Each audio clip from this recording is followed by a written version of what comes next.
there's any time in history where you could go in a time machine and go back and observe, would that be the time?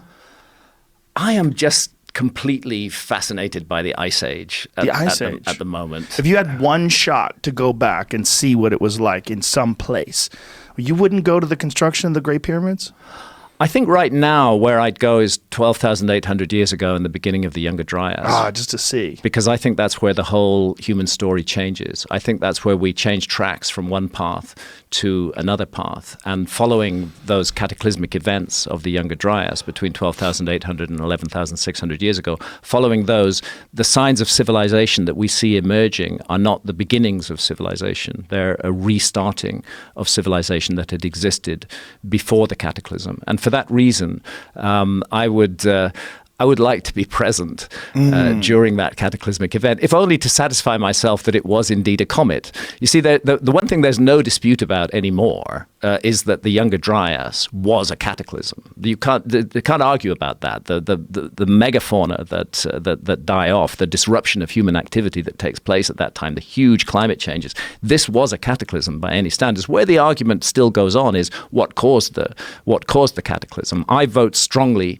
for comet, multiple fragments of a comet hitting the North American ice cap and hitting Greenland as well. But there are other researchers in the field, like my colleague Robert Schoch, who thinks that the sun is more involved. This is healthy. This is very, very healthy, that we should be approaching this problem from many different perspectives and trying to figure out what the fuck caused this extraordinary event that occurs at a pivotal moment in the human story. The end of the Stone Age, the beginning of the Mesolithic, the end of the Ice Age, the beginning of the current age of the Earth. And suddenly we see these signs of civilization appearing, and in places like Göbekli Tepe, those signs already include highly sophisticated knowledge.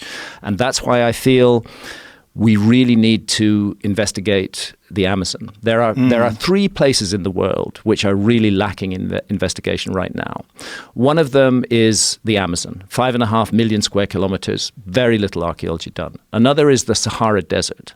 The Sahara Desert, tough place to work. I can understand why there's little archaeology done there, but the Sahara Desert was green during the Ice Age. It had a completely different climate regime. We should consider the possibility that missing parts of the human story are there. And then under the continental shelves, because sea level rose 400 feet. These are 3 domains that archaeology has largely not investigated, and it has largely not done so. They say, well, why would we spend the money on marine archaeology